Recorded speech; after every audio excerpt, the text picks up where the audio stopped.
Welcome back, everyone. My name is Victoria, and today we're going to be talking about how to strategize your student loan repayment. Now, in my last video, I revealed to you guys that in the 4 years that I've been at NYU, I've accumulated $71,584 with 72 cents. Those 72 cents do be haunting me, but we will come after them this year. All right, so in today's video, I'm going to be sharing with you guys some of the biggest things that motivated me throughout this journey because, as you know, when you have any type of loan, whether it be car loans, student loans, it's tough to keep yourself motivated because you see your money and you just see it going nowhere. You're not getting that instant gratification. But today I'm going to be sharing what are the financial strategies that I use to make sure that I was on track and actually stuck to my plans. All right, so without further ado, let's get into it.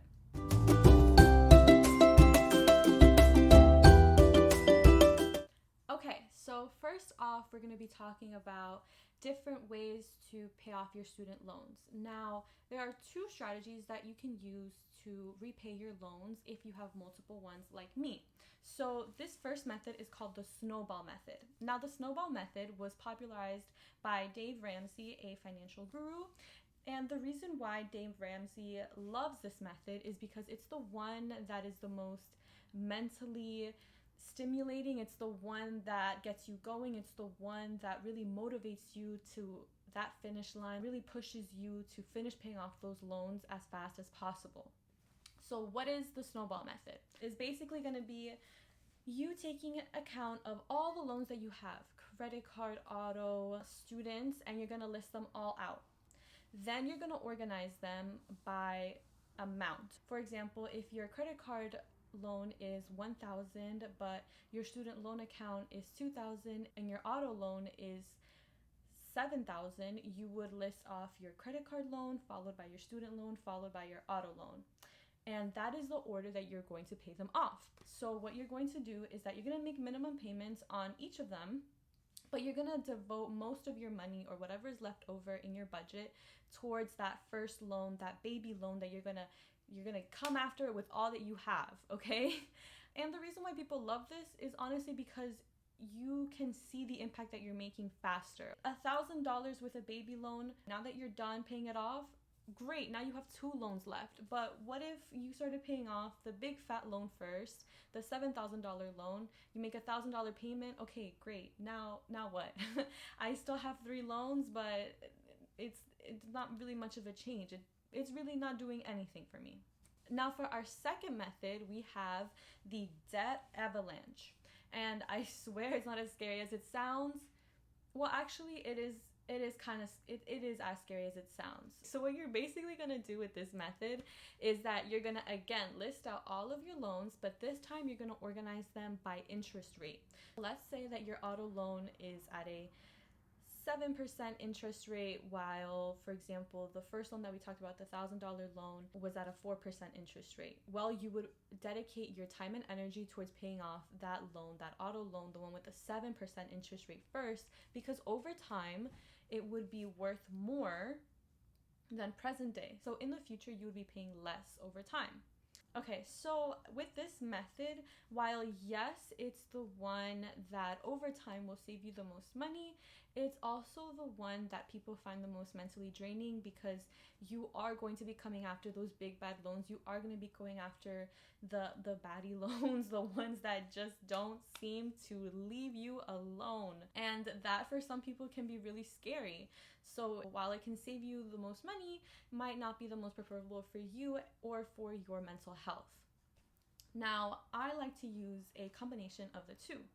So originally, when I was looking at my student loans and I was thinking about how I was going to pay them off, I logged into all of my accounts, my student loan account and my Parent Plus loan account, but I had like 18 open accounts. Now, how was I going to prioritize which loans I was going to pay off first? This is where the Avalanche Method came in handy. Overall, in my student loan accounts, they range from 4 to 5%, while in my Parent Plus loans account, these loans are ranging from 7 to 7.5%. So that kind of helped me figure out which loan I was going to prioritize and which loan I was going to pay off first. That's what the Avalanche method was useful for, just organizing myself. Now, in the Parent Plus loan account, because the variation is really kind of minuscule, it goes from 7% to 7.5%. I didn't really see the use in using the Avalanche method because the percentages were very minuscule. So this is where I employed the Snowball Method to keep myself more motivated and more engaged in my debt repayment journey. Within these accounts, if you guys recall from last video, I had 6 open accounts, and the numbers ranged from my baby loan, the one that was $850, to my big baddie loan, the one that was $13,800. And of course, I went after my baby loan and I paid off that one first. And I was immediately satisfied with that. Actually, that's the whole reason why I even got more into paying off my loans. I actually got a job, I got a side hustle, because I just got such a rush from seeing my account go from 6 outstanding loans to 5 outstanding loans. To me, as a millennial, I crave instant gratification, so that was very satisfying to me. Now, this past year, I've been able to pay off 3 out of the 6 outstanding loans that I have in my Parent Plus account, and I will be continuing to use the Snowball Method to finish paying off my Parent Plus loan account. But then when I move into my student loan account, because I have 12 outstanding loans, I'm going to be using the Avalanche Method.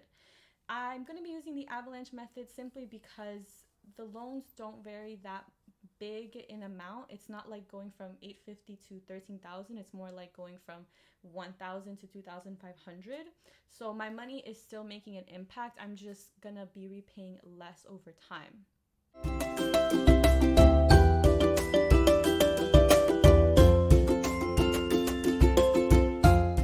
Alright, and the last thing that I want to talk to you guys about is motivators. So this is less about the financial aspects of repaying your loans. This is more about your soul and things that you can do to make this process a whole lot easier on your mental health. One of the biggest things that helped me on this journey was always thinking about my drivers. What are my motivators? Why do I want to pay off my student loans quick? Why do I want to pay them off fast? For me, it means that when I pay off my student loans, I can start saving up to buy a house for me and my mom. That is my biggest motivator and something that keeps me on track.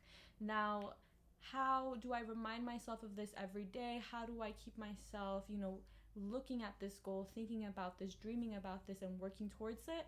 I have a mood board, and I hang this up in my room in a place where I can see it every single day. I have a picture of a house, I have a picture of money, I have a picture of me being happy and debt-free. And this is honestly one of the biggest drivers. It's putting me in a mental headspace where I can remain motivated, where I can remain focused, where if I'm confronted with, oh my goodness, so I want to buy myself a new outfit, I can look at that mood board and be like, no, Victoria, you're gonna get yourself a nice big house instead of this cute little outfit that will last you for a day. Because let's face it, I'm just gonna use it to post on Instagram and that's it. Whereas a house, that's forever. It's also important to surround yourself with people that align with your financial goals and help keep you motivated as well. Now, something that can be quite hard, especially for someone that's like my age, 20 to like 24, you want to go out, you want to have a social life, you want to go to the hookah lounge, you want to go to the bars and spend time with your friends, but this is an unnecessary expense.